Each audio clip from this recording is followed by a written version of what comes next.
প্রবাস থেকে পরিবারের জন্য লাগেজ ভর্তি উপহার নিয়ে বাড়ি ফেরার কথা ছিল কারো, কেউ বা অন্তঃসত্ত্বা স্ত্রীকে কথা দিয়েছিলেন সন্তান জন্মের আগেই ফিরবেন। তারা সবাই প্রবাস থেকে ফিরেছেন, তবে ভাগ্যের নির্মম পরিহাসে কফিনবন্দি লাশ হয়ে।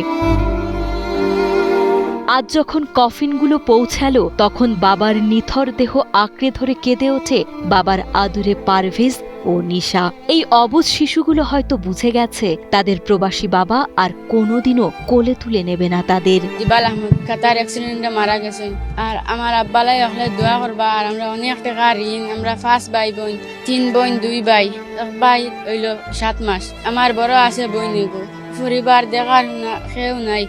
আপনারা সবাই সাহায্য করবা আর আমার আব্বা লাগি দোয়া করবা। কাতার মনোহর রোজগার লাগিও গেছি, অনেক টাকা মনোহর ঋণ আছে, মনোহর 5-6 লাখ টাকা ঋণ আছে। আল্লাহর হুকুম হয়েছে মারা গেছে। তো হে একলা না 5 জন মানুষ একসাথে মারা গেছেন, ড্রাইভার 6 জন। কোথা বিলিতে আর কোনো কিছু নাই। ও তারা রোলা রুলি যাবে খাই যা বাবা গেছে যাওয়ার পরে ঋণ আসন, ঋণ আগুন ওগুলা রয়েছে।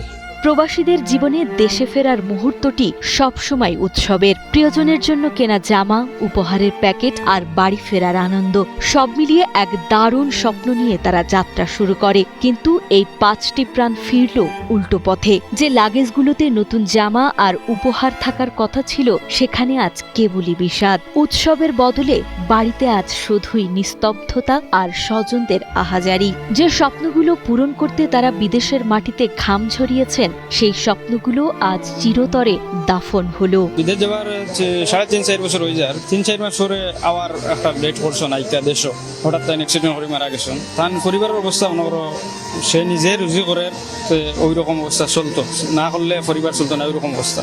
আর কেউ নাই, ছোট ভাই একটা আছে কোনো খামার করে।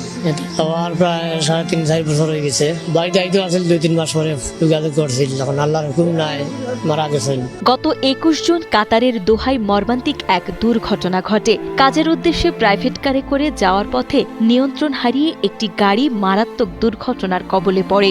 দুমড়ে মুচড়ে যাওয়া ওই গাড়িতে ঘটনাস্থলেই প্রাণ হারান সিলেটের কানাইঘাট উপজেলার জিবাল উদ্দিন, জসিম উদ্দিন, মোস্তাক আহমেদ, জুবের আহমেদ এবং কাদির আহমেদ সহ 6 জন। প্রবাসের মাটিতে পরিবারের সচ্ছলতার স্বপ্ন নিয়ে পাড়ি জমানো এই মানুষগুলো সড়ক দুর্ঘটনার বলি হয়ে সব স্বপ্নের সমাধি রচনা করবেন তা কেউ ভাবতে পারেনি। একজন আমার ছোট ভাই এবং একজন স্বাস্থ্য ভাই আর একজন ফুফুতো ভাই আর একজন পাশের গ্রাম। ভোর 4টার দিকে ওরা কাজে বাইরে হওয়ার পরে 4:30টার দিকে মানে রোড অ্যাক্সিডেন্ট তারা করছে। সামন থেকে একটা কাতারি গাড়ি দিয়ে তারা মানে কাতারি গাড়ি মারছে। ঘটনাস্থলে 6 জনের মৃত্যু হয়েছে। প্রিয়জনদের জন্য সাজানো স্বপ্নগুলো আজ শুধুই দুঃসহ স্মৃতি। কানাইঘাটের আকাশ বাতাস আজ যেন স্বজনদের বুক ফাটা আর্তনাতে ভারী হয়ে উঠেছে। যাদের হাসি মুখ দেখার প্রহর গুনছিল পরিবার, তাদের আজ দেখা মিলল নিথর দেহ হয়ে। অকাল এই বিদায়ের বেদনায় গোটা উপজেলা আজ শোকে স্তব্ধ।